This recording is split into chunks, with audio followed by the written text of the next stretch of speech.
అంటాడు, ఆకాశ పక్షులను చూడుడి, అవి విత్తవు, కోయవు, కొట్లలో కూర్చుకొనవు, పరలోకపు తండ్రి వాటిని పోషిస్తున్నాడు. ఆ పక్షుల్నే పోషిస్తున్న దేవుడు, వాటి అవసరాలు తీరుస్తున్న దేవుడు, ఏ చింతతో నీవు వచ్చావో నేను ఎరగను. గుండెల్లో ఏ బాధ పెట్టుకొని దైవ సన్నిధిలో కూర్చున్నావో నేను ఎరగను. ఆకాశ పక్షులను పోషిస్తున్న దేవుడు నిశ్చయముగా నిన్ను పోషించే పోషణకర్త.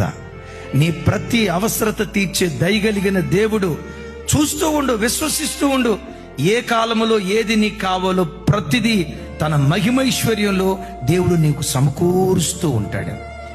చెప్తూ దేవుడు అక్కడ మాట్లాడుతూ అంటాడు, అడవి గడ్డి పువ్వులను చూడండి, అవి ఎలా ఎదుగుతున్నాయో చూడండి అని వాటి అందాన్ని పోలుస్తూ ఒక మాట అంటాడు.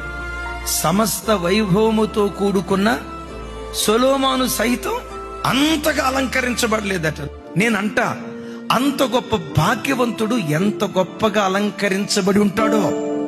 సొలొమోను కంటే సౌఖ్యమైన జీవితం అనుభవించింది ఎవరు? అడవి గడ్డి పువ్వు. అడవి గడ్డి పువ్వు శ్రేష్టమైందా? మనం శ్రేష్టమైన వాళ్ళము. ఆ అడవి గడ్డి పువ్వు ఉదయాన వికసించి సాయంత్రానికి వాడిపోయేది. నువ్వు ఉదయాన్ని వికసించి సాయంత్రానికి వాడిపోయే గడ్డి పువ్వు కాదు, పరలోకపు తండ్రితో యుగాయుగాలు బ్రతికేటువంటి వాడివి, యుగాయుగాలు బ్రతికేటువంటి వాడివి. అడవి గడ్డి పువ్వు ఉదయం నుంచి సాయంత్రం జస్ట్ దాన్ని ఒక్కరోజు బ్రతికేదాన్ని అంత వైభవంతో దేవుడు అలంకరిస్తే, తన పోలికలో సృజించుకున్న నీకు అన్యాయం చేస్తాడా? నేను అనాథన చేస్తాడా? నేను దిక్కులేని అక్కు పక్షిగా దేవుడు వదిలిపెడతాడా? ఒంటరి వాడిగా నీ బ్రతుకును మారుస్తాడా? దిక్కు మొక్కులేని అనాథగా నేను దేవుడు విడిచిపెడతాడా? నువ్వు ఉదయాన్ని వికసించి సాయంత్రానికి వాడిపోయే అడవి గడ్డి పువ్వు కాదు, నీవెవరివో తెలుసా? పరలోకమందని దేవునితో యుగాయుగాలు నువ్వు బ్రతికేటువంటి వాడివి.